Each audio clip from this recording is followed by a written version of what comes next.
Ассаламу алейкум, кадырман көрүүчүлөр, урматтуу мусулман бир туугандар.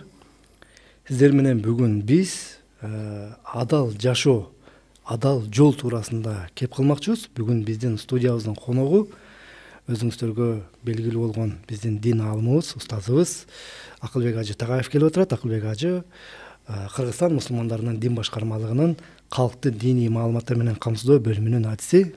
Кош келипсиз, устаз. Жок болуңуздар. Акылбек ажы, негизи эле баягы шариаттагы адал жашоо түшүнүгү эмнени камтыйт жана ал адамдын жашоо образына кандай таасир этет? Бисмиллахир-рахманир-рахим. Адал деп эң оолу биз эмнени түшүнөбүз? Адал бул шариаттын берген уруксаты. Кудай Таала баарлашуудагы, сүйлөшүүдөгү, бирөөлөр менен болгон мамиледе, амалда, ошолордун баардыгындагы уруксат берилгенди биз адал деп билебиз. Жана мунун коомчулукка берген таасири өтө маанилүү. Эң оолу ушул кызыл кекиртек таза болгондон кийин анан биздин кулчулугубуздун чыныгы, маңызы мына ошол жерде башталат. Мисалы, адал жеген кишинин эң оолу кылган дуасы кабыл болот, ибадаты кабыл болот. Андан сырткары ички дүйнөсүндө бейпилдик пайда болот. Адал таркаган жерде, адал таркаган коомдо тынчтык дагы өкүм сүрүп, бир туруктуулук пайда болот. Адалдын ушунчалык мусулман адамдын, жалпы адамзаттын жашоосунда ушунчалык орду бар. Ансыз бир адам бир жыргаган жашоону, бейпил жашоону, куунак, тынч жашоону, мындай бир таза эле бир Кудай урган адам бирөөнүн акысына кирип кетип, анан ошону жегенде, ошону алгылганда бир Кудай урган адам гана бир тынч жашап, тынч уктабаса, бул ыймандуу адамга бир тынч уйку бербейт. Жашоосунда ар дайым ал адамда бир күдүк пайда болот, коркунуч пайда болот, шек күмөн көбөйөт. Мисалы үчүн ошол Азирети Умар радиаллаху анхуну биз мунул пайгамбарыбызды пайгамбар дедик. Пайгамбар болгондо пайгамбарларга берилген бир өзгөчөлүктүн бирөөсү бул айсмат деген түшүнүк бар шариаттын тилинде. Айсмат дегени мисалы пайгамбарды шайтан эч азгыра алган эмес. Жашоосунда 4 жолу көкүрөгү жарылып, пайгамбарыбызды бир аруулап Алла Таала анан элдин арасына кошкон. Биздин акыйдада пайгамбарлар пайгамбар болгонго чейин дагы, болгондон кийин дагы күнөө жасабайт. Чоң күнөөлөрдү да, кичине күнөөлөрдү да жасабайт деп билебиз. Мейли ал пайгамбар экен, андан кийинки мунул эл башкаргандарда, элди алдына жетектеп кеткенде биз Азирети Умар радиаллаху анхуну көбүрөөк өрнөк кылабыз. Ушул киши курма дарагынын астында уктап жаткан кезде бир киши келет дагы, муну жатышты кара дейт да. Муну жатышты карасаң, адилеттүү өкүм чыгарып, эч нерседен коркпой тынч уктап атат. Адалт, хакамт, аминт. Ошол тынч өкүм бердиң, адилеттүү өкүм бердиң, адилеттүүлүктүн үстүндө турдуң. Эми муну карасаң дейт, бир мусулмандардын падышасы жөн эле бир курманын астында уктап жатат. Ушул адилеттүүлүктүн, исламдагы адилеттүүлүктүн айынан ошол дегенде биринчи кадам биздин кермен башталганда көпчүлүк адамдардын исламга келиши ушул аркылуу болгон. Адилеттүү чечим чыккандыгын артында болгон да. Адилеттүүлүк, адалдык ар дайым мусулмандын жашоосунда ошол эрте менен төшөгүнөн тургандан баштап ойлоно жүрө турган ар бир кадамында ошол адалдыктын үстүндө ойлонуп, ошонун камын чеге турган мааниге ээ нерсе бул. Негизинен эле багы адал жашоо дегенде биз эмнелерди камтышыбыз керек? Мисалы, адал жашоо түшүнүгү кеңири да. ооба. Анан биз сөздү камчыбыз керекпи, же биздин жашоо образыбызды, же жеп ичип аткан тамак ашыбызды, же таап аткан айлыгыбызды негизинен эмнелерди камтыйт? Жакшы суроо. Адал дегенде биз бүгүнкү күндө ушундай болуп калды да. Жанагы жеп ичкен эле, тамак аштын эле Кудайдын жолу менен мисалы өзгөчө этке келгенде. Ошол жерде этти мисалы эт жегенибизде бул жанагындай адал сертификаты бар экен дейбиз, же мусулман адамдар соет экен дейбиз. Иши кылса, биздин бүгүнкү күндө жашообузда адал деген нерсе баягы адамдардын биздин жеген ичкен тамак ашыбыз гана байланышкан бир түшүнүк пайда болуп калып атат. Бул ката. Бул эле эмес. Бул кийген кийимибиздин адалдыгы, сүйлөгөн сөзүбүздүн адалдыгы, мамилебиздин адалдыгы. Мисалы, тапкан мал дүйнөбүз бар. Аны менен бир эле тамак аша албайбыз да. Адамдын жашоосу мисалы жеген ичкен, кийген, анан үйдө бир жашаган бир башпаанектен турат да. Адам жейт ичет, бир башпаанекте жашайт, андан кийин ошол кийимин кийип, өзүнүн авратын мисалы табияттын ысык суугунан сактай турганчалык кийинип жүрөт. Мына ушулардын бардыгы адал болуш керек. Бул эң зарыл болгон нерселер. Андан кийинкиси ошол бирөө менен болгон мамиледе. Биз айтабыз, эң биринчи уламаларда ушундай сөз бар да, эң биринчи бардык нерсе эмне болгон десе, бардык адал болгон бир гана 3 нерсе дейт. Кан агызуу, бул урушуу, адамдын жанын алуу, бул түпкүрүнөн арам. Шарият келбестен эле арам. Анан ушул жандыктын этин жегенде дагы түпкүрүнөн арам дейт. Анан аялдар менен жыныстык катнашка барганда түпкүрүнөн арам. Бир гана буларды адал кыла турган нерсе шарияттын жолу менен болсо, анан мына ошол нерседе бардыгы адал болуп калат. Мисалы, нике жөн эле жүргөн аялды барып, аны менен жыныстык катнашка баруу же аны менен үйлөнүп кетүү, турган жерден эле аны аялдыкка алып алуу, бул шарият уруксат бербейт. Аны алуу үчүн сөзсүз түрдө ал жерде экөөсүнүн ортосунда никенин болушу шарт. Но малдын эти да ошондой. Мисалы, эт эле десе адал боло бербейт. Анан эт дегенде адал боло бербеген сыяктуу эле, аны дагы ошол шарияттын көрсөткөнүндөй кылып туруп союлуп, анан ошол биринчиси ошол сойгондо адал болгон мал бар, сойгон менен адал болбогон мал бар. Ошол сойгондо адал болгон нерсени бизде адал, халал деген түшүнүк бар. Бул мынау башкаларда, мисалы, кошерный мясо деп еврейлер дагы бул нерсеге көңүл бурат, еврей христиан дини дагы көңүл бурат бул нерсеге.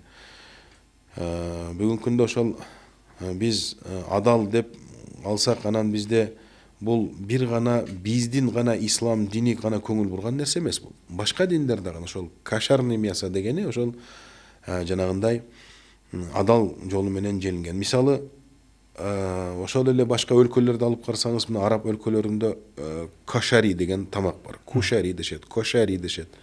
Ошон эмне үчүн пайда болгон десе, ошол адамдар адалга көңүл бурбай койгондон эт жанагындай көбүнчө табылган эттин бардыгы арам боло бергендиктен ушуларды эң биринчи мына Индияда бар ушул нерсе. Анан араб өлкөлөрүндө бар. Ушуларды биринчилерден болуп, мисалы, еврейлер ойлоп тапкан. Себеби алардын чыныгы Муса пайгамбардан келген шарияты, биз айтабыз, дин бар эле бир, шарияттарда айырма бар. Ошолордун шарияты Муса пайгамбардын шариятында ошол болгон. Аларда деле ошол Алланын аты менен союлбаган эт арам болуп саналган. Мына ошондон ал жерде пияз, макарон, жанагы биз билген нокот, ошолордун аралашмасы менен пайда болгон тамак. Кошари дейт. Бул нерсе бар. Ошол адалдыкты жалпы бир эле тамак ашка чектеп койгондо, ушул жерде дагы бир нерсени баса белгилеп айтып кетиш керек. Мунул бизде адал десе, ушул нерсеге дагы жанагы ошол нерсени өзү жегенге болот. деген нерсе бар да. Мисалы кээ бир тамак аштар курамдан пайда болот. Ошол ичиндеги курамы, бир курам менен экинчи курам кошулганда ден соолукка зыяны келе турган нерсе. Албетте муну эми арам маселеси мынул биздин усул фикh эрежебиз менен алынганда кайсы нерсе арам, анан кайсы нерсе фарз дегенде ушул нерсе арам менен фарздын деңгээлин алып чыкканда уламаларыбыз эки чоң шартты койгон. Биринчиси кат'ию субут, экинчиси кат'ию делала. Кат'ию субут дегени мисалы бир нерсе арам болуш үчүн же фарз болушу үчүн ошол нерсеге келген нас дейбиз, аят же хадис. Ошол ачык келгендиги. Экинчиси кат'ию делала дегени ошол нерсенин арам экендигине же фарз экендигине мындай бир эч бир шек күмөнсүз далилдеп тургандыгы себебинен ушул эки чоң этаптан өтүп, эки таразадан өткөндө анан ал бир нерсени фарз десек болот, бир нерсени арам десек болот. Ушул эле мезгилде пайгамбарыбыздын ушундай хадиси бар да. Жанагындай ким Алла Таала ал-халалу баййинун вал-хараму баййинун ва байнахума муштабихат. Адал экендиги анык айтылды, арам экендиги анык айтылды. Бирок ортосунда күмөндөр бар да. Ортосунда күмөндөр бар. Бизде мусулмандарда ушундай бир термин бар. Такыбалык деген термин бар да. Такыба болуш керек. Такыба деген сөз ким? Такыба мусулман дейбиз. Такыба муъмин дейбиз. Ушул ким десе, мисалы такыба адам арамдан сактанган адам такыба болот. Бардык арамдардан. Бардык эмнеде, сөздө болсун, мамиледе болсун, тамак ашта болсун, арамынан сактанган адам такыба болот. Биз айттык жогоруда, кантип арам келип чыгат, кантип фарз келип чыгат. Мейли арамга басым жасап туралык, азыр арам адал темасы болуп атканда. Ошол арамдын келип чыгыш үчүн ошончолук деңгээлдеги далил болушу керек дедик. Бирок имандуу адамда, мисалы мына фикхте ким имам болгонго татыктуу дегенде, мисалы үчүн кырааты жакшы, фикхти жакшы билген, жашы улуу деп келет дагы, ошол жерде такыбалыгын айтпайт да. Такыбалыгы мисалы 2-3 молдо келди, бардыгын кырааты жакшы. 2-3 молдо келди, бардыгынын жанагындай фикх илимине мыкты, качан намаз бузулат барын билет. Дагы жаштары дагы тең болуп калды. Анан ушунда аурахум деп келет. Аурахум дегени такыбадан дагы жогору турган адамды айтат. Жанагы хадисте адал экендиги айтылды, арам экендиги айтылды. Ортосунда эми күмөндүү нерселер бар деди пайгамбарыбыз. Ошолго ким түшсө, ал динине сөз тийгизет, аброюна сөз тийгизет деди да. Жанагы аура дегенди имам Шурумбуляри деген Ханафи мазхабында өтө чоң бир алым өткөн да. Ушул киши айтат да, күмөндөрдөн сактаган адам аура болот дейт. Вара деген түшүнүк бар. Бул такыбалыктан дагы үстүн турган нерсе. Демек, кайсы нерсе күмөн болсо, ошондон дагы этияттап атат. Ооба, кайсы нерседе күмөн болсо, ошондон дагы этияттап атат. Мына ушундан улам биз айтабыз. Мына мисал үчүн кээ бир тамак аштын курамында биз аны муну көрөбүз. Мисал карасаңыз, муну жегенге болот, муну жегенге болот, муну жегенге болот. Бирок ошол эле мезгилде биз мынул медициналык талаптарды дагы өтө жакшы билишибиз керек болот мусулман катары. Ушул нерсе ден соолукка канчалык зыяндыгы бар. Албетте, жанагынчалык деңгээлде арамга чыга албайбыз. Бирок мисалы ошол бүгүнкү күндөгү фастфуддар мисалы өзү эле айтып турат, фаст, тез бир бышат деп. Ошол сыяктуу нерселер, эми албетте муну арам дегенге таптакыр болбойт, бирок ушундай нерселерден мисалы ата бабабыз пайгамбарыбыз алейхисалам эт жесеңер кызыл кылып кууруп жегиле деген. Кызыл кылып кууруп жегиле. Ата бабабыздын дагы ошол эрте менен казан асып, анан чабарманын элге жөнөтүп тур, айылды чакырып кел деп жанагы бир боз үйгө тигип, боз үй тигип анан ошого элди чакырганы, жанагы чабарман келгенче эттин кайнап турганы мисалы. Бул деле биздин салтыбызда этти абдан жакшы бышырып, анан жеп турганбыз. Тамакка көңүл бурулгандыгында. Тамакка көңүл бурулган бизде. Жакшы көңүл бурулган. Ошол эле мезгилде мына мал союу маселеси. Мал союуда дагы бир нерсени айта кетүү керек. Мен азыр мына үстүнкү теманы ошентип жабайын. Үстүнкү темада адал бар, арам бар, ортосунда күмөндүү дагы нерселер бар.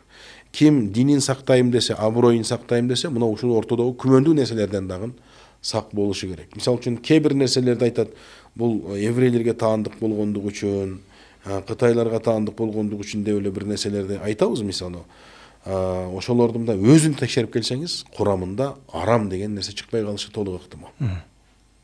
Мына ошол себептен мына биздин жашоодо мусулман адамдын ойлонгону кайсы?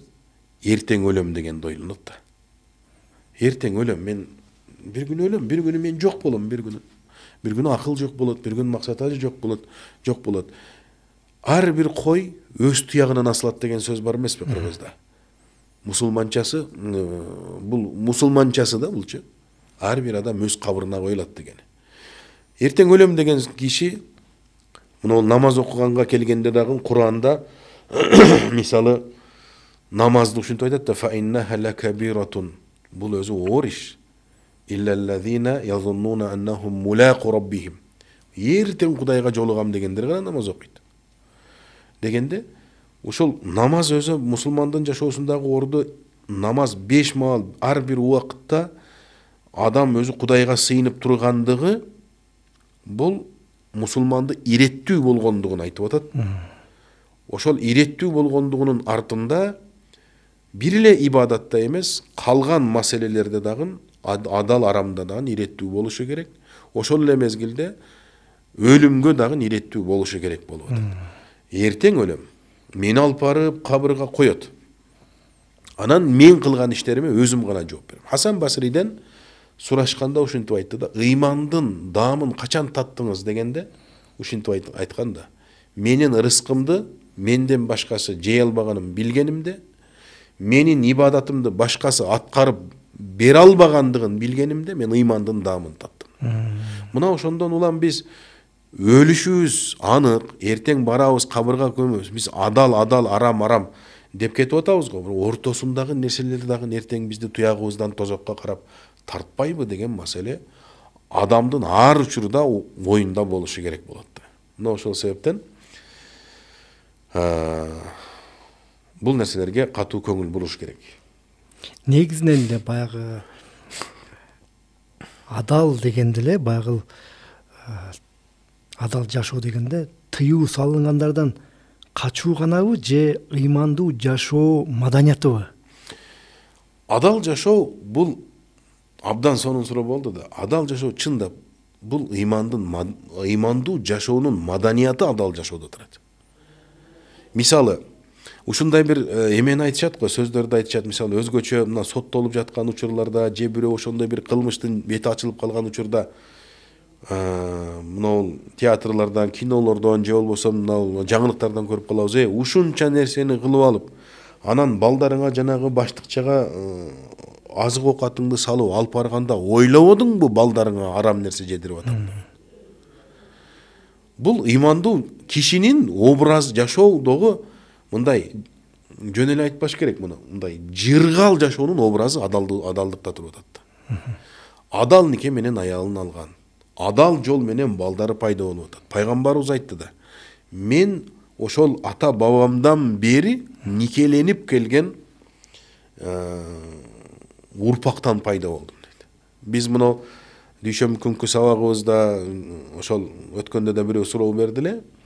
Ошол пайгамбарыбыздын мисалы 571-де Иса пайгамбар 571 жылы мисалы Иса пайгамбар төрөлгөн 571-де Мухаммед пайгамбарыбыз алейхимассалам төрөлүп атпайбы? Ортодо мындай үзгүлтүк болуп калып атат. Өзгүлтүктүн учурунда адамдар динден чыгып кетти. Анан ушул динден чыгып кеткенде нике жок болуп калган. Анан пайгамбарыбыз кандай болуп калат деп наузубилля ушундай да суроо адамдын оюна келбей койбойт экен. Келгенде ушул биз китептен таптык да, ошондо пайгамбардын өзүнүн хадиси дагы ошол Нурул Якин деген шайх Хударийге ошонун китебине бир 70тен ашык шарх болгон экен, ошону жазып Аль-Фатхул Мубин деген китепти жазган. Ар-Рагиб ат-Таббах деген киши. Ошондо ушул жазылып турат да, мына никеден пайда болгондугун пайгамбарыбыздын бардык бул мунун баласы, бул мунун баласы мунун аялынан, бул мунун баласы бул аялынан депчи. Биздин негизги Мына жети ата сүрүштүрүү, жети атасын билбеген кул деген сөз дагы кыргызда бир калеттен айтылып калган сөз эмес бул. Биз ыймандуу катары биз жети атабызды билишибиз керек. Ошол мезгилде жети атабызды билгендин философиясы дагы адал жол менен келгендиги да. Адал жол менен, адал урпак деген сөз, таза тектен келген деген сөз. Ошондуктан баякы кыргызда дагы кээде ошол бул эми регионалдык салтка дагы байланыштуу. Мисалы кээ бир эмеде жети атадан нары болгондо анан кыз алып кыз беришет. Тегин сүрүштүрүп коелчу да. Сүрүштүрүп келип, ооба. Ошол Азирети Умар радиаллаху анхунун сөзү да фанкихул гараиба факад гавайтум. Алыстан үйлөнө бергиле. Алыстан үйлөнө берге силер мындай алсыздап кетип атасыңар. Себеби качан ошол адамдын гени жакындаган сайын алсыздаган бир эмелер пайда болот экен. Урпактар. Албетте эми шарият уруксат берген деңизчи, болгону уруксат берген нерсенин абзел нерсе бар да. Азыр арам дедик, такыбалык дедик, такыбалыктан үстүндө турган нерсе дедик. Мына ошол сыяктуу бул адал жашоо, мисалы ошол баланын үстүндөгү кийими, жеп жаткан тамак ашы, анын адалдан пайда болгон бала, үйдөгү мисалы үчүн үйдүн ичиндеги керектүү буюмдар, эмеректердин баардыгы адал жол менен келип атса. Мына ушул бул дүйнөдөгү жыргал ушул. Негизинен устаз эң маанилүү жери ушул го деп ойлойм. Адал жашоонун биздин рухубузга, анан биздин дуабызга тийгизген таасири кандай? Сизге рахмат. Сиз барган сайын суроолоруңуз сонун болуп барат. Дуа ыймандуу адамдын куралы дедик. Дуа бул ибадат дедик, хадис. Дуа менен илгери мисалы Фираун десе азыр биз эле бир эле немен сөзө, бир миңдин тегерегинде болгон булар, фараондор. Ошол фараондордун учурунда кимисинин учуру экен, иши кылса, ошол учурда фараондордун учурунда падыша ушундай зулум кылып, элдин акысына кире баштаса, же жанагындай болуп бир зөөкүрлүгүн баштаганда, элдин арасындагы эле ошол учурдун ыймандуулары топтолуп туруп эле элге ушинтип келгиле, бул эмеге дуа кылбасак болбойт экен деп, анан колун көтөрүп Кудайга жалбарып дуа кылганда эле жанагы бийлигинен, тактысынан тайып кетип турган экен. Мунан ошол кездеги ошол падыша фараон сезеткен да, дуасы кабыл болуп атат булардын, эмне кылсак болот, дуасын кабыл кылдырбоонун жолу эмне деп сураса, жанагы сатылган адамдар ошентип айткан экен да, булардын акысын бири-бирине жедириш керек деп. Эл ушунчалык бирөөнүн акысына да кирбеген, ушунчалык такыбадан да бийик турган доор болгондо, ошол фараон ушинтип айтат экен: мен ар бир адамдын келип кеткендигин түгөлдөө үчүн, ким келип атат, ким кетип атат, мен ошону эсептеп чыгам да, мынча адам келиптир деп айтам. Босоого чаканы койгула дагы ар бири бирден ийне салып, анан кайтаарда ийнесин алып кетсин.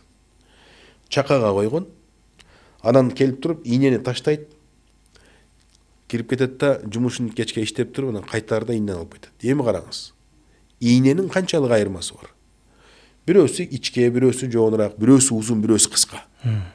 Ушунда таппайт да өз ийнесин. Бир чакада толук эме туруп атса, ийне туруп атса, ийнелер. Бирөөсүн алат да кетет. Бири-биринин акысына киргенде, кийин дуа кылганда дагы жанагы падыша түшпөй коюп, анан зулумун баштаган экен. Дуага, ибадатка, жалпы эле ыймандуулуктагы башаты бул адалдыкта туруп атат. Биздин ошол жанагы ыймандуулук десе, пайгамбар Мухаммад алейхиссалам алып келген динди баш этегине туура экендигин моюнга алуу да. Мына ушул жерде деле биз адалдыгыбыз ушунда болуп атат. Биздин ыйманыбыз акылыбыздан жогору турат десек, ушул болуп атат. Мисалы, ыйманыбыз Алла Тааланы көргөн эч ким жок. Мына доордо пайгамбарды көргөн эч ким жок. Бирок ушундай бир жаратылышта фитрат дейт, ушундай бир арулукта, тазалыкта жаралып турбуз. Биздин жүрөгүбүзгө ошол нерсе дал эле төп келип, биз ошол көрбөгөн Кудайга анын бар экендигине, жалгыз экендигине ыйман келтирип атабыз. Көрбөгөн периштелерге, көрбөгөн китептерге ыйман келтирип атабыз. Ыймандуулуктун дагы башаты бул адалдыкта туруп атат. Ошол эле мезгилде пайгамбарыбызды тегерегинде ээрчип жүргөндөрдө пайгамбарыбыз кээ бир сахабаларга эки жүздүүлөрдүн тизмесин колуна карматып койгон. Мыналар эки жүздүү, бирок эч кимге айтпайсың деп. Hazreti Umar'day kişiler gelip, Hazreti Abu Bakır'day kişiler gelip, tizmede men jokmунбу деп келип сурап кетип турганда. Мындай бир кыргызда бир сонун сөз бар да. Сүйлөгөнүңдөй бол, же болгонуңдай сүйлө. Бул түп-түз эле адалдыкта. Ошол жеген ичкенге чектебесек эле биздин адамгерчилигибизде, мамилебизде, башка нерселерде жеген ичкенибизге эле чектебесек биз көп нерседен кутулат элек. Азыр жанагы күлдүрүп да айтып атышпайбы? Жана аракты алып туруп, анан колбаса закускага бер десе, адалбы деп сурап атат депчи. Бул албетте шариаттын үстүнөн күлгөндүк, бул адам тобо кылышы керек. Бирок чыныгы түшүнүгүбүз да ушундай болуп калып атат азыр. Негизинен багы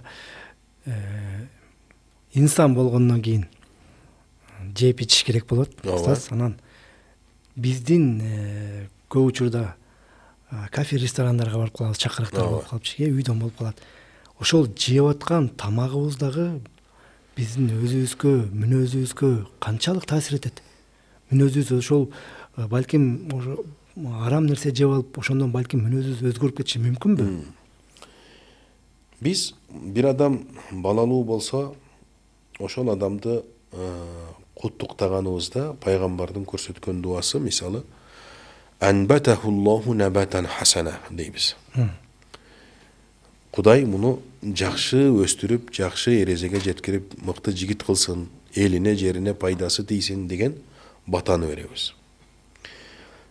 Дененин азыгы бул тамак, аш болгондо, муну ол биздин клеткалардын азыгы, ага кислород болсун, кан болсун, башка нерсенин азыгы, ошол нерселердин барган азык арам болсо, адамдын денесинде дагы арам клеткалар пайда болуп, анын ибадаты сөзсүз түрдө суздап кетет. Сөзсүз түрдө таасирин берет, дуасынын кабыл болушу бар, ибадатка болгон бекемдик бар. Мисалы, намазга турганда ошол жеген тамагы сөзсүз түрдө таасир берет. Адамдын Кудайдан коркуп, мисалы имам Аузаи деген алым өткөн да, ушул киши өтүп кеткенге чейин, өлүп калганга чейин аялы менин күйөөм тердейт деп эле жүргөн да. Менин күйөөм тердейт. Кечинде уктаганда тердейт. Бирок чындыгында ал киши тердеген эмес, түнү менен ыйлап чыккан да. Түнү менен ыйлап чыккан. Түнү менен ыйлап чыкканда ошонун аккан жашы жаздыгын суу кылып койчу экен да. İmam Ahmet İbni Hanbal менен İmam Şafii'nin bir okuyası var şu temada. İmam Şafii жаштайынан ушундай киши болгон. Мисал үчүн ал кишинин жанагы Ваки' деген устазына арызданып барган да, шакауту иля Ваки'ин су'a хифзи. Китепти ачкан кезде İmam Şafii'nin адаты ушундай болчу экен. Анын баякы фотографический память деген түшүнүк бар эмеспи азыр? Көргөн жаттап калган киши болгонда. Ал киши мындай баракты көрүп, көрүп эле көргөн да. Ошол аралашып кетпесин деп бир бетти жаап алган. Бир бетин жаап алып окуган. Ушунда бир эле караганда жаттап турган. Бир күнү 3 жолу окуганда жаттап калганда, анан имам Ваки' деген бар Египетте, ал кишинин кабыры İmam Şafii'nin kabırından beri 200 metre ile beri turат.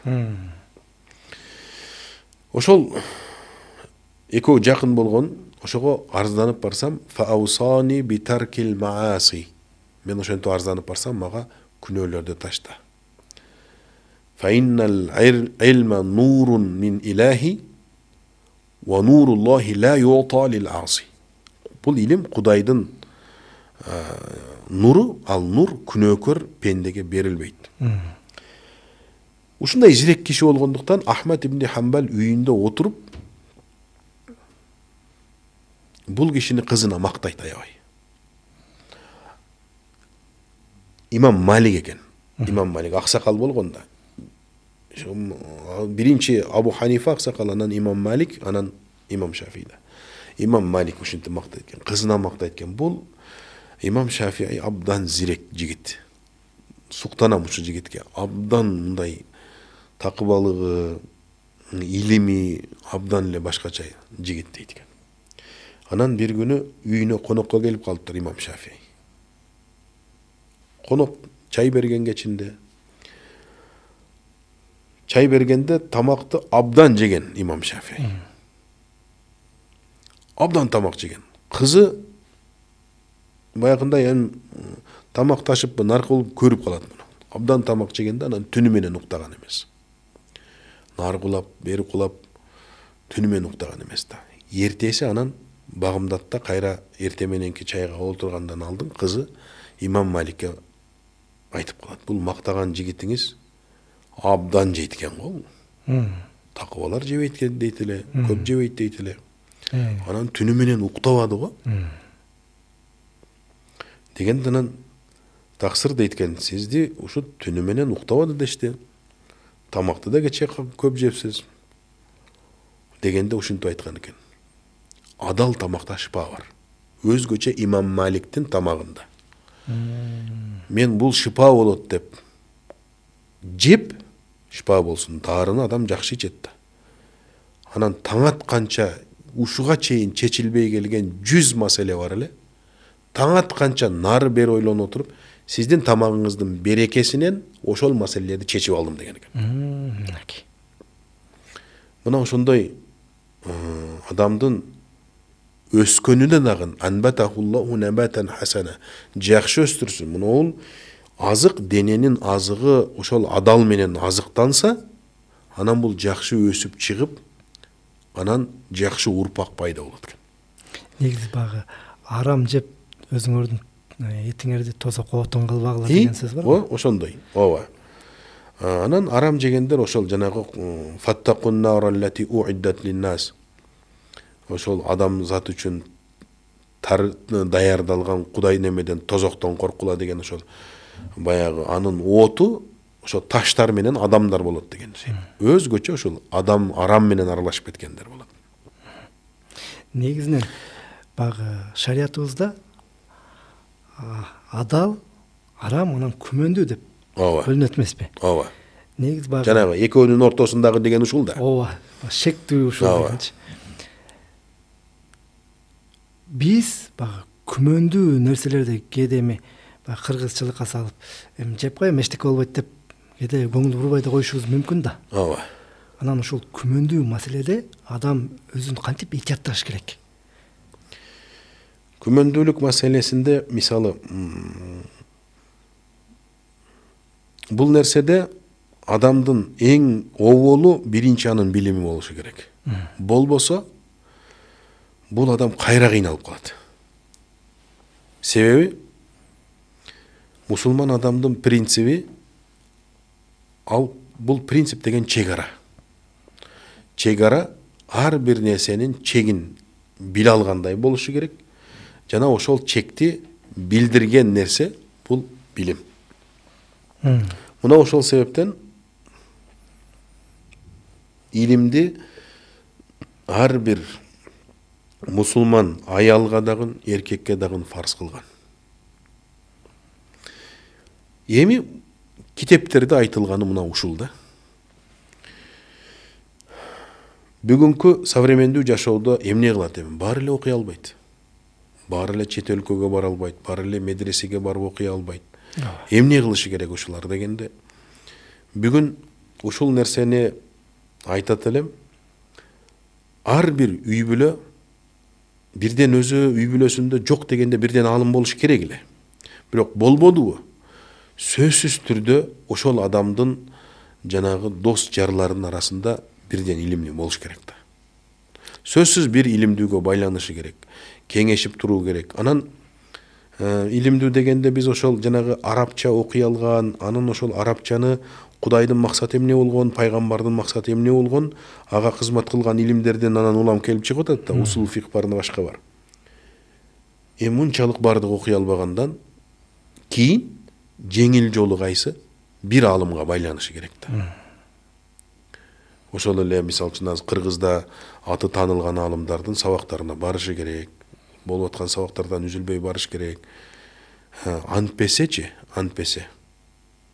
Адам билбестен туруп эле өзгөчө Кыргызстанда мен билбей калыпмын дегенге болбойт. Бул мен билбей калыпмын деген жарашкан муну бир Камчаткада, Якутиядагы адамдарга жарашса болушу мүмкүн. Же муну азыр кайсы токой бар эле немеде, Россиянын ичинде бир токойдун арасында староверилар дейбиз го. Ошолорго жараш, тайганын ичиндеги. Ошолорго жарашышы мүмкүн. Тиги Амазондун ичиндегилерге жарашышы мүмкүн. Азыр телени ачсаң деле, телевизорду, телефонду ачсаң деле, Кудайга шүгүр, дин эркиндигибиз ушунчалык сонун. Мына азыр Кыргызстан мусулмандар дин башкармалыгында атайын аттестациядан өтүп, насаатчы деген лицензия алып барып, ошону менен сабак берип атат. Бул демек ошонун илими текшерилгенден кийин, демек ошого ошончо нерсе илимдүүлөрдүн текшерүүсүнөн өтүп берилип аткандан кийин, бирок ушуларды ээрчигенге болот деген сөз болуп калат. Бүгүнкү күндө медресе окуй албаган киши ушундай нерсеге барышы керек. Болбосо жанагынча нерсени аныктай албайт. Шектүү. Анан бул адал нерсени могул усул фикhtеги келген эреже арам бар. Мына мисалы үчүн уруксат берилген жагы бар, берилбеген жагы бар да. Бул жагы берилген жагы фарз, важип, суннат муаккада, суннат заваид, мустахаб, анан мубах. Бул жагы арам, макрух тахрими, макрух танзихи, мустакрах ушинтип ылдыга келет да. Булардын даражасын, буларга болгон этикад ишеничти да алмаштырып алса, ыйманына да зыян болот. Мисалы, бир адам мубах нерсеге фарздай амал кылып, ошону фарздай көрүп алса дагы анын ыйманына зыян тийиши мүмкүн. Анан фарз болгон нерсеге мубахтай эле амал кылып, ошондой эле ошого ошондой мамиле кылса жүрөгү менен, мунун да ыйманына зыяны тийиши мүмкүн. Мына ошол себептен жанагынча нерсени ажырата албагандан кийин сөзсүз түрдө бир илимдүүнүн тегерегине келиш керек болот да. Негизинде устаз аз бирок адалдан табылды. Ооба. Көп бирок шектүүдөн табылды да. Эми ушул нерсе адамга кантип таасир берет? Жакшы суроо. Береке деген нерсе бар. Береке деген нерсе бар. Берекени бүгүн биз цифралар менен белгилеп алдык. Береке цифраларда эмес. Жундун мин жунудилла. Кудайдын бир аскери бул. Береке көзгө көрүнбөйт. Мисалы, бир адам миллион сом акча табышы мүмкүн арам жол мененчи. Бирок миллион сом бир 100.000 сомдун ишин кыла албай калышы мүмкүн да. Ары кетти, бери кетти, бир кырсык болду, башка болду, жок болуп кетти. 1000 сом, 100.000 сом адалдан табылган, ал миллиондон ашык цифра менен санаганда миллион сомдон ашык ишти кылып салат. Демек кеп кайсыда? Кеп анын берекелүүлүгүндө болуп атат. Биз ошол акчанын көбөйгөнү байлык дебешибиз керек болот да. Ошол нерсе адалдан келсе, аз болсо дагы анын ичинде байлык, береке болот. Ошондуктан карзынан кутулам деп, карызды берем деп алган, шарият ушуга уруксат бериптир. Карыз экен, карыз берген адамга да сооп болот. Алганда ошо берем деген ниет менен алганга да Кудай Таала жардам берем дейт. Ажылыкка барам деп себилген эгинге дагы Кудай Таала жардамын берет. Ибадат кылам деп же башка нерсе бир жакшылыктар үчүн кылынган нерселерге дагы Кудай Таала берекесин бере берет. Биз демек берекени цифралар менен өлчөбөшүбүз керек. Береке андай өлчөнбөйт. Береке ал Кудайдын бизге билинбеген, бизге көрүнбөгөн аскери. Бүгүнкү күндө базарларда көбүнчө товарларды карап биздин жарандарыбыз, мекендештер, бул адал экен, адал белгиси бар экен деп ишенимдүү алат да. Ага ишенет толугу мененчи. Бирок андагы жоопкерчилик маселеси канчалык? Мисалы, көбүнчөсүндө адалбы деп сурап коюшат, адал деп коюп атпайбы? Ооба. Бул жерде адам ошо белгини көрүп эле ишениш керекпи же анын кимге ишениш керек бул жерде? Мисалы азыр бүгүнкү күндө адал деп сертификат берип атпайбы? Биз азыр ушундай бир технологиянын өнүккөн доорунда жашап атабыз. Z доору. Азыр акча жасалып аткан доордо жашап атабыз азыр. Мисалы ошол эле бизде мына Россияга барып иштегендер көп айтат го, Россиянын Казанский вокзалга барсаң, $100 берсең, бир пачка доллар берет деп. $10,000 берет деп. $100 чыныгы акчаны бересиң, $10,000 алар берет деп. Ушинтип угуп жүрөбүз. Мына адал индустриядагы берилип аткан сертификаттарды дагы жасалмалуулугу бул акчадай кыйын нерсе эмес да. Албетте мындай күмөнгө тыгып, бир күмөнгө тушап койгум келбейт. Эң оңой жолу бүгүнкү күндөгү мусулмандар, Кыргызстанда жашап аткан мусулмандар ошол жанагы муфтиятка колл-центр бар. Мүмкүн дагы сиздер ачып каласыздар ошол нерсени. Муфтият менен тез байланыш керек да. Муфтиятка чалса, кээде мисалы бизде айрым учурларда ошол кайрылган адамдардын көптүгүнөн иштеп аткан адистердин чектелүү болгондугунан кээ бир чалууларга жооп берилбей калышы мүмкүн. Бирок муфтият жооп бербей койду деп эле мен эми жей беришим керек дегенге кетип калбашы керек. Ушул нерселерди атайын бир списогу же биз тараптан жарыяланышы керек болот, же ошондой жанагындай бир байланышып билип турушу керек болот. Себеби бул эми Россияда болгон окуя окшойт. Өткөндө бирөө чочконун этине халал деп жазып сатып аткандыгын көрсөтүштү. Анан неме угуп калдым. Ошондо ушинтип айтат десе, халал деп чочконун этине жазып коюпсуң десе, ал бул эмнени түшүндүрөт десе, бул баягы шариятта уруксат берилген жагын түшүндүрөт десе, ал кемпир айтат экен да, мен муну бренд экен деп ойлоп алыпмын деп. Кандайдыр бир фирманыкы, халал деген фирма бар, ошонун бренди, ал жактан свинина келеби, говядина келеби, шыгылып бул бренд экен деп эле түшүнүп алып турмун. Мейли, ал эми орус экен. Мына ушундай жактарга барып калбашы үчүн бир түз чалып биле ала турганчалык деңгээлде болуш керек. Же кандайдыр бир приложение болуш керекпи? Бир жагы ойлонулуп чыгарылыш керек. Анан эл азыркы күндө мисалы колл-центр иштеп атат. Муфтиятка ошол номерлерге чалса, жазса болот. Ушул нерсени билип болчу. Эми баягы бул жерге тамак аш маселеси болду да. Эми бизде адал тармагында өзүбүздүн көзөбүз дагы бар да. Ооба. Биз таң атканда ушул азыр ушундай заман болуп калды. Телефонду алып, койгондо телефонду карайбыз. Эми ушул нерсеге дагы биздин ыйманыбыз, адеп ахлагыбыз байланып калды да. Ооба. Ушул нерсе биздин руханий байлыгыбызды, руханий азыгыбызды төмөндөтүп, адамды касиеттен качырып койбойбу? Албетте мунун таасири тийбей койбойт. Адам жаратылышы ушундай экен, табияты ушундай экен, насааты болуп туруш керек болот экен. Пайгамбарларга Жабраил периште аркылуу Алла Таала насаатын жиберип, вахий дейбиз аны. Ошентип турат, пайгамбарлар таркатып турат.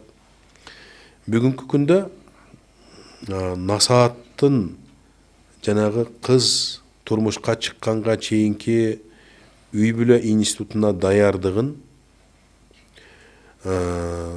баланын атадан уга турган насаатын, келиндин кайненеден уга турган насаатын баарын ушул берип калды да.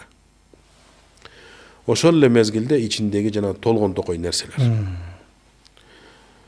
Андан киши кутулуп болбойт. Шарият ошол мисалы көчөдө баратканда таптакыр эле жерди тиктеп басуу кыйын. Бирок көрүнүп калдыбы? Ошондон бир көрүнгөндө эле ошол мисалы авраты ачык болсо, болду, жүзүн нары буруп кеткенди буйройт. Телефондун бүгүнкү күндөгү таасири ушунчалык нерсеге кетип калып атат. Албетте, ошол көзү арам нерсеге түшүп калган адамдын такыбалыгына сөзсүз таасирин тийгизбей койбойт. Бул жанагы Имам Шафиинин окуясындагыдай болуп, адамдын зээнин дагы мокотуп жанагы эстөөсү дагы башкача боло баштайт. Ошол жанагы күнөөнүн көптүгүнөн. Ушул нерседе шарият эмне дейт? Ушундан кантип кутулабыз дегенде бир узун тема бар, мен кыскартып айтайын. Бизде жанагы зикир деген түшүнүк бар. Ала би зикриллахи татмаиннул кулуб. Жүрөктөр ошол Кудайды эстегенде бейпилдик табарында шек күмөн жок. Биз мынол мен өмүрүмдө ушундай бир окуя болду да, мынол Япониядагы бир экспериментти көрүп калдым. Суу сактайт.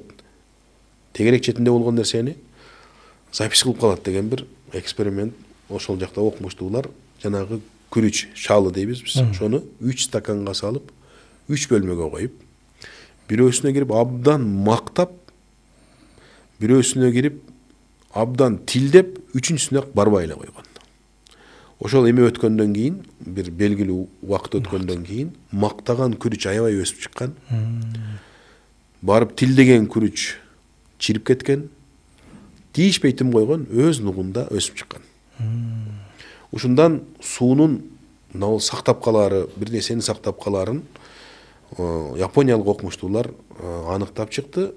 Пайгамбарыбыз муну мурда эле сууга дем салганы, биздеги дем салгандардын мурда эле айтылып кеткен. 14 кылым илгери. 14 кылым илгери эле.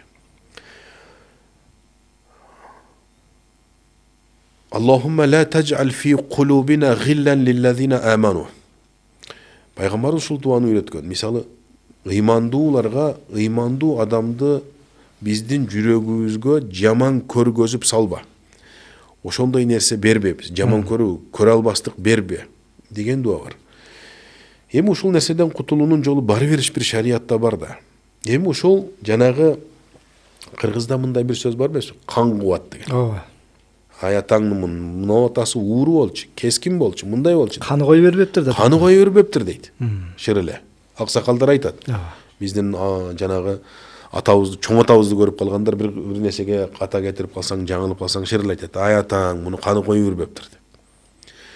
Ал эми ислам ушундан кутулуун эмне деп айтат? Куран вароттилил Кур'ана тартила. Куранды түшкөндөй кылып окуп ала дейт. Атайын түшкөндөй кылып окута турган илим бар, таджвид дейбиз. Таджвид ар бир тамганын чыга турган жерлерине көңүл буруп, ошол жерден чыгартырып бир өзүнчө бир илим бул да.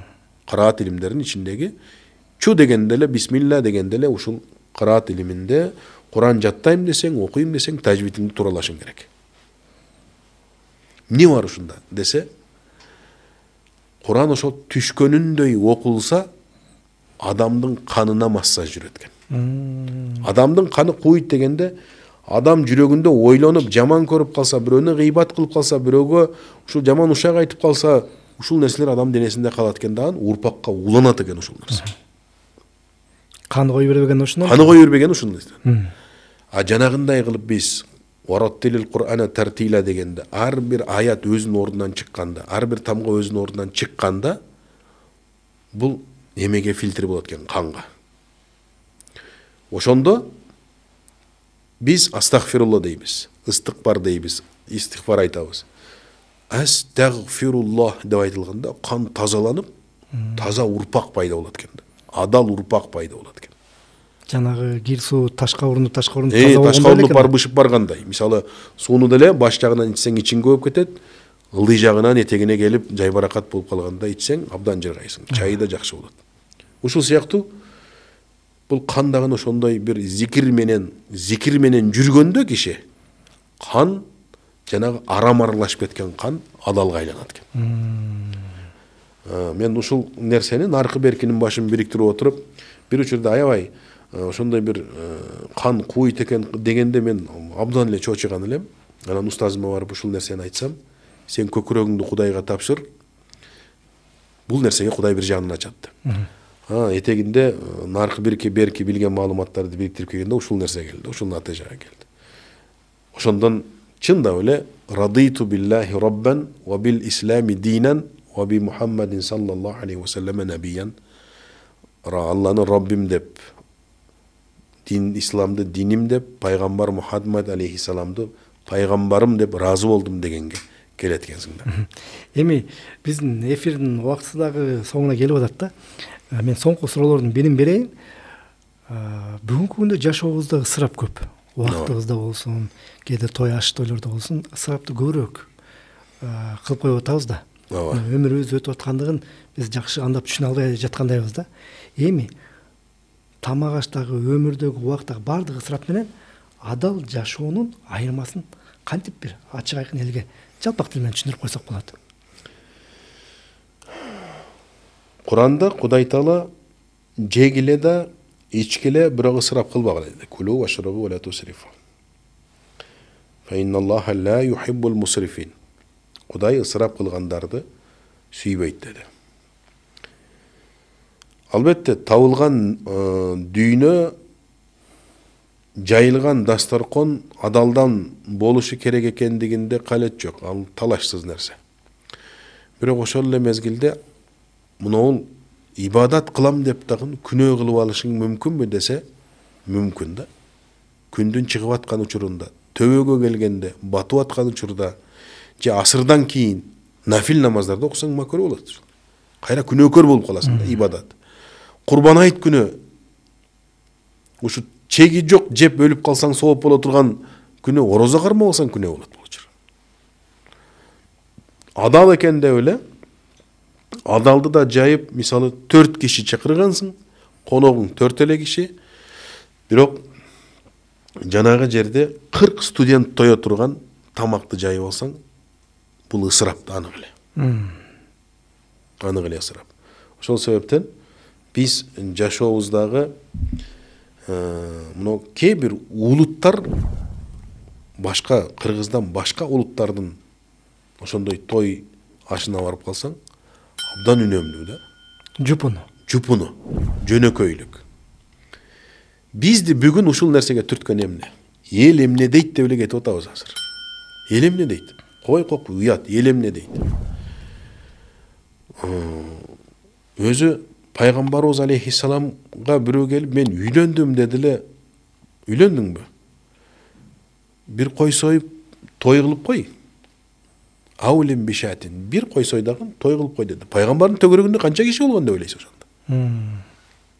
Bir koy menen toy ötüp atат oşanda. Negizi жашоодун арам адал эки бети бар да. Кайсы жагы кыйын болуп кеткенде бул жак өсө берет. Мисалы, үйлөнүү оор болуп кетсе зына көбөйөт. Бул ушундай тенденция бул. Арам көбөйүп кетет. Үйлөнүү оор болуп кетти. Мисалы, жанагында үйлөнөйүн деп. Үйлөн десе, кээ бир өлкөлөрдө көрүп калабыз да. Үйлөн десең 30дан ашып калган жигиттер үйлөнбөй жүрөт. Неге десең, үйлөнүү бизде кыйын дейт. Үйлөнүү квартираң болушу керек, анан жумушуң болушу керек, картаңда акчаң болушу керек, машина болушу керек деп эле ушундай бир шарият талап кылбаган нерселер кошо кирип кеткенде баягы үйлөнө албайт. Үйлөнө албаган киши бул бойдок жүргөн киши өзү пайгамбарыбыз Я ма'шара шабаб ман истата минкум al-ba'ata falyatazawwaj. Kimindin kolundan kelse üylön dedi da. Kimdin kolundan kelse üylön. Üylön almasan oroza karma. Bugün uşul nersege amal kılıp жүргөн жаштар бар bu. Anan uşul nerse oğurlop ketkende biz nikeni oğurlaştırıp jibersek, nike oğurlaşıp ketkende bul jagı adal ele aram ösө berет. Eң жеңили ошол жупуну шариятта көрсөтүлгөндө eң ылдый, eң төмөн эме менен ошол нике кыйылса, анан ошону менен жупуну чай берилсе, мисалы, ушундай да бир сөз бар да, ажыга барайын дейм, акчам жетет, келгендеги чайга акча калбай калат деп. Көрбөйсүзбү? Ажыга барганы ибадат, Кудай эмне дейт?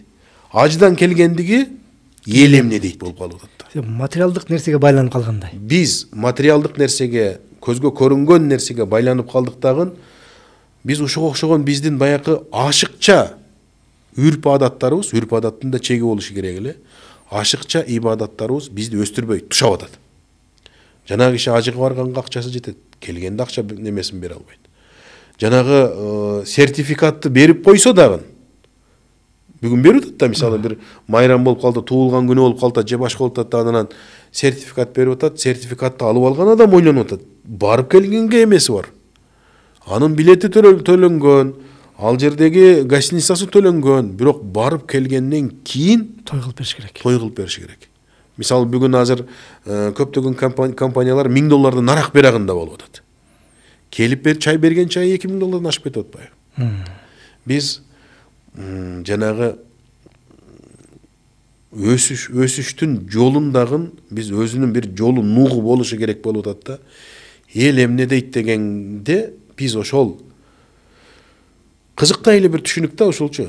Эл эмне дейт дегенде мисалы жөн эле бир жээнтек бергенде бирөөнү чакырып туруп эркек чыгып бергелсең, жээнтек өткөрүү үчүн эмне кылыш керек десең билбейт ошол. Өлүк көмүү үчүн эмне кылыш керек десең билбейт ошол. Өлүк көмгөндөн кийин жанагы кыз чыгаруу маселе бар. Уул үйлөдө эмнелер кетет десең, кандай традиция десең билбейт. Эмнеге? Бардыгын аялдарга түшүп калды. Үйүндө жанагы жерде аксакалдар топтолуп келип, жанагын өткөндө бир суроо бердиле бир молдого. Ошону айтты, бир аз резонанстагын болду. Анан негизги түшүнүгү ошол болду да. Мисалы, кайсы той сүннөткө ылайык той болот десе, аялдар менен кеңешпеген дедиле, бир топ сөздөр чыкты. Мунун жөнү бар болчу экен. Жанагы шарият ушинтип көрсөтөт десең, барсаң ошол шариятты аялдар бузуп кетсе, болбой калат. Мына ошондой болуп, той аштардагы келген нерселерди аксакалдардын чечими менен көбүнчө болбой калды. Мен дайым дебейин, көбүнчө болбой калды. Мисалы, айыл аксакалдары топтолуп, уруу аксакалдары топтолуп келип, мындай кыласың. Бир кой соёсуң, башка сөз жок. Ысырап болбош керек. Ысырап болбош керек десе. Мына азыр өкмөт тагын баш болуп алды. Муфтият эбак эле. Ушул нерсени колго алды. Ысырапка каршы иш-чаралар жүрүп атат. Той аштарда, кара аштарда болбой эле эл ошентип кетип атат да. Кайра эле. Негизи Куранда, немеде, шариятта мындай нерсе бар да. Аль-хаяу минал иман. Тазалык имандан. Аль-хаяу шатрун минал иман. Тазалык имандын жарымы. Ан-назафату минал иман. Неме? Аль-хая биринчиси неме? Уяттуулукты айтып аткан, адаштым. Ан-назафату минал иман. Тазалык имандан. Өзү ыймандуулук маселесинде эмнени карайбыз десе, эң оболу Кудай эмне дейт деген сөз да бул. Кудай эмне дейт. Мен ушул нерсени жасап атканымда Кудайга карап жасадымбы, же аялым, эжем, карындашымдын эле давлениясы менен ушундай нерселерди кылып атамбы? Көпчүлүгү ушундай эми энелерибиздин табияты ушундай болобу экен, кандай экени кылып, айрым учурда ушул нерсе болуп кетип атат. Үйгө аксакалдар менен чечилген маселе бөлөк, үйгө келсе дагы бөлөк.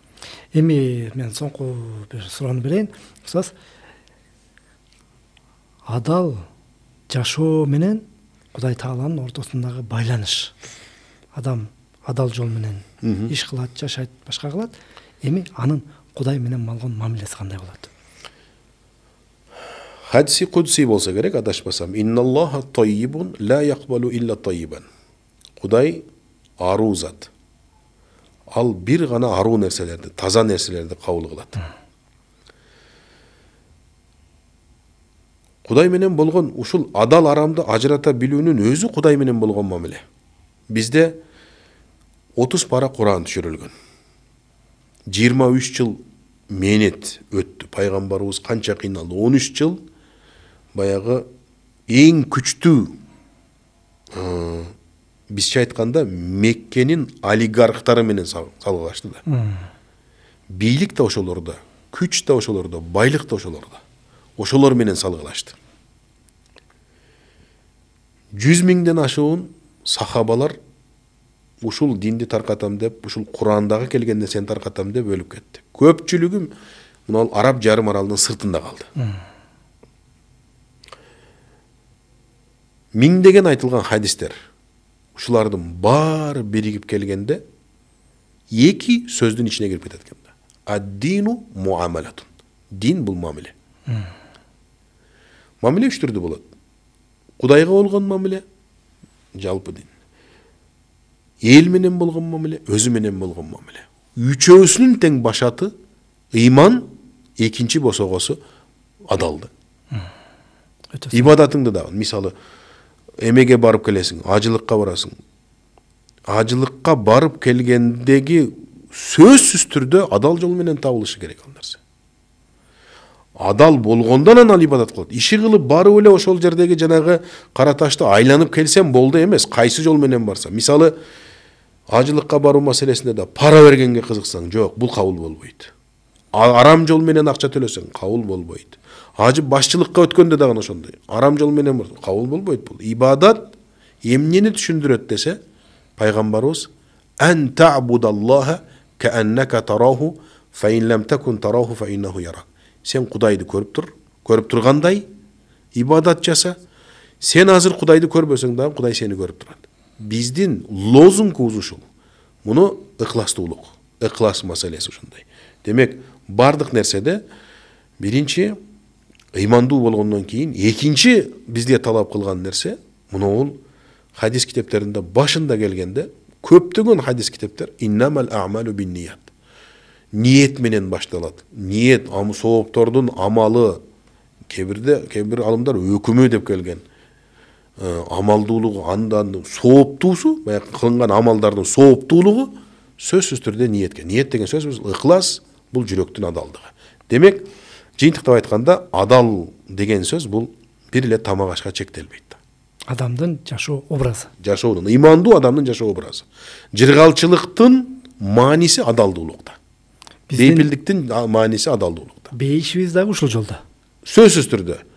Бейишке илля мен аталлаха би калбин салим. Кыяматта эч ким аман калбайт, таза жүрөк менен бармайынча. Таза жүрөк бул адал жүрөк деген сөз. Убактыңызды бөлүп, биздин студиябызга келип, мынакей адал жашоо, адал жаатындагы абдан көп маалымат бергениңизге биз ыраазычылык билдиребиз. Мындан разыбыз. Урматтуу коноктор, биздин студиябыздын коногу Кыргызстан мусулмандарынын дин башкармалыгынын калкты диний маалыматтар менен камсыздоо бөлүмүнүн адиси устазыбыз Акылбек Ажы Тагаев болду. Эми кийинки эфирлерде жараткан насип кыла турган болсо, биз адал жашоонун ичиндеги майда бөлүкчөлөргө өтмөкчүбүз. Ал малды сойлгондон тартып, тамак аш маселеси, медицина жана башка ушундай бардык адал жашоого тиешелүү нерсени баардыгын камтыйбыз. Андыктан биз менен болуңуздар. Кийинки эфирден көрүшкөнчө жараткан Алла Тааланын амандыгында болуңуздар. Устаз, рахмат. Рахмат сиздерге да.